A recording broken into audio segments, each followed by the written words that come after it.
The inspiration for this video came from this meme. It seems like a lot of people seem to really want to be us. So you want to be an INFj? Oh, how cute is that? No, it's not.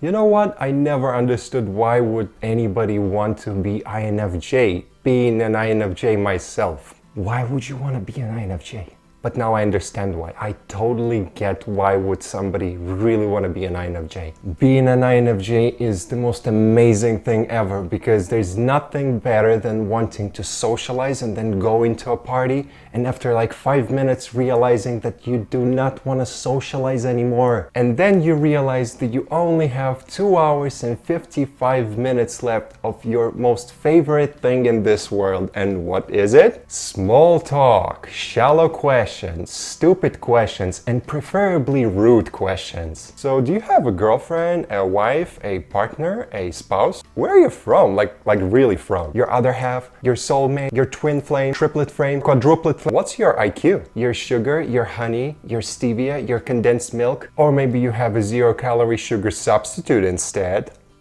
Why are you so skinny? Like, how much do you weigh? Oh man, this weather is crap, isn't it? Right. Still better than your questions though. You know, shallow stuff is generally my thing. There's not a lot of things that are better than being in a group of very, very enlightened individuals that talk about very serious global issues that concern a lot of people. For example, why is that Olivia such a bitch? How much of a bitch is that Olivia? Did you see how she looked at me? And then she did this. Indecision is another one of those amazing traits why you really want to be an INFJ. It is because we see the pluses and the minuses in every decision and we are trying to take the best one. And it is especially complicated when you are pushing us to make a decision fast. And it seems like every single thing is complicated, even choosing a place to eat. Hey, so where should we go to eat? What would you prefer to eat? Maybe a sandwich? Okay, you are lucky because I made my research and made a mental spreadsheet of all the possible sandwich places that we can go to in the radius of 2 kilometers from here. And I organized them in terms of location, ambience, cuisine, menu variety, the quality of food, hygiene, service, recommendations from family and friends, positive reviews from social media, also whether they have vegan or vegetarian or pescatarian or fruitarian options, gluten-free, dairy-free, cholesterol-free, lectin-free, sugar-free, wheat-free or whatnot-free, including even food-free options for our Breatharian friends. And so here are the 3 best options, so which one would you like to choose? Oh, thanks, I'm not hungry anymore. Okay. Another reason why you would really want to be an INFJ is to be misunderstood constantly. Living in the world of sensors is the best thing ever. Because when you're not doing anything physical, it's automatically assumed that you're doing nothing, that you're a lazy bum. Thinking about an idea? Pff, waste of time. What are you doing? Thinking about our existence? Thinking about the meaning of life? Come on, you have more important things to do. Or hearing phrases like this. Come on, why do you have to think about everything so much? What do you mean you need to be vulnerable in order to be invulnerable? That doesn't make any sense, it's too vague. Can you give me an example of that? Listen, just relax. You're just overanalyzing everything, stop. Come on, why are you so slow? Be faster. Come on, get over it. These attitudes and phrases directed towards me create a very bonding experience, and I feel like I really belong to the society. Another reason why you would want to become an INFJ and why I love being an INFJ is my fantastic ability to not pay attention to the subject at hand, especially if it's something boring. I don't really listen to the words that come out of your mouth, even when I want to. You know how sometimes people do stupid things just to get to you? I wouldn't believe that person would be able to do that. And that is after so many years. No, but if I think about it, was a good friendship. Nah, she's too nice. Like I've done so much to No, support that's this weird. friendship, and he didn't even care. Oh, I missed a chunk of the story again. Sorry. Can you please repeat the part after everything? Can you repeat everything? Now, another thing is my legendary ability to forget names, even with people that I know for a long time. I can speak to a person for days and even weeks and maybe months and still not be able to recall their names right like this. I would be on the street and then see that girl, for example, and for the first 2-3 seconds I would be like, okay, what's her name, what's her name, what's her name? Oh my god, there she is. Another thing I like about myself is being a walking paradox. Wanting deep intimacy and wanting to be alone at the same time. Great, it's like two people in one. Or wanting to socialize and wanting to not socialize at the same time. Being an INFJ is fantastic because there's nothing better than to feel worthless on a regular basis. Because your extroverted feeling makes you concentrate on the needs and wants and values of the other people, at the same time forgetting about yourself. Yeah, that's a great reason to be an INFJ, sure. Another amazing thing is not being able to process the information really fast when there is a conflict.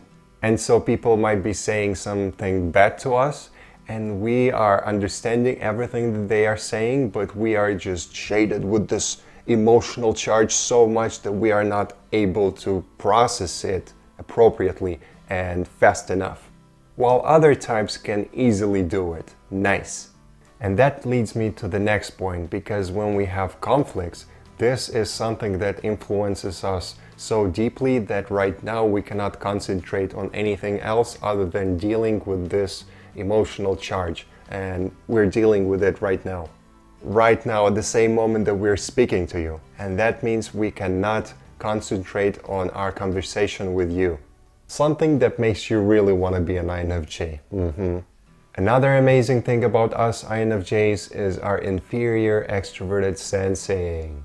That means we are forgetting about our bodies on a consistent basis. We might forget to eat, we might forget to sleep on time and then wake up with this kind of face and this kind of voice. Amazing. Or eat really crappy foods when we are stressed. Another thing is not being able to think clearly because of so many inputs from other people, emotional sources. Being an empath rocks. Are you sure you want to be an INFJ now? Another thing that I love about INFJs, and I think that this is another reason why you should want to become an INFJ, is I love loving unloving people. Well, not anymore, but in my early years, that was fun. A lot of fun. No. So now I definitely see why you would love to be an INFJ. Being an INFJ is so easy, it's definitely a walk in the park. If that park is located in Mordor. Alright, now jokes aside, is this something that you would like to sacrifice in order to have the rarest personality type? Is it worth it? And by the way, despite what I just said, I still love my personality type.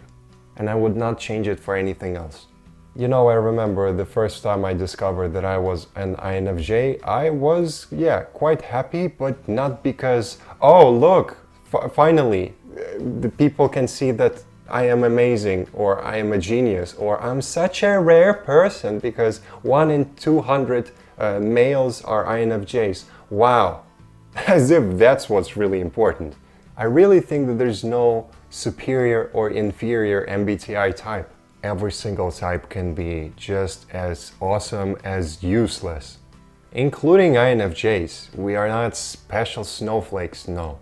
I really doubt that mature, developed INFJs are ever waking up in the morning and the first thing that they're thinking is, oh, thank God I'm INFJ, the rarest personality type in the world. Nobody does this. In fact, it's the opposite.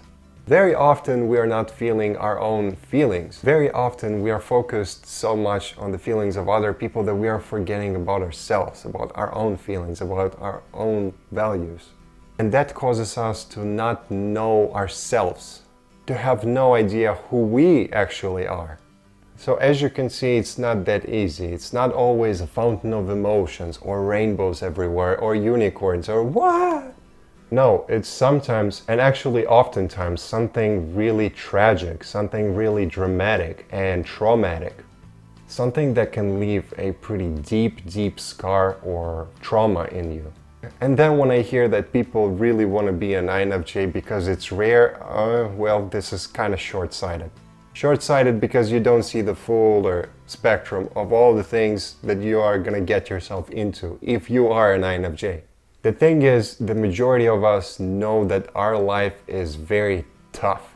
Even though it might seem that it's not the case, but it is. If switching types was possible just like this, then in my opinion, at least 95% of people that changed from their type to INFJ would regret it.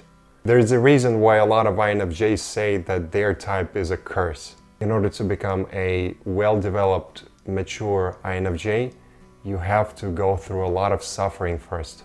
And another thing that is hard to be an INFJ is not only you are different from other people because you're 1 in 200, right? But also your type is quite complicated with a lot of complexities and contradictions. Therefore, it's hard for other people to understand you, but also it's hard for you to understand you. And that might take decades to master. Okay, we're going on a different tangent right now. How INFJ of you. Alright, thank you very much for watching this video. I really appreciate that. If you have something that you could add to the list of reasons of why other people would want to become INFJs, then please let me know. I might even do a second video if there's enough suggestions to use as reasons.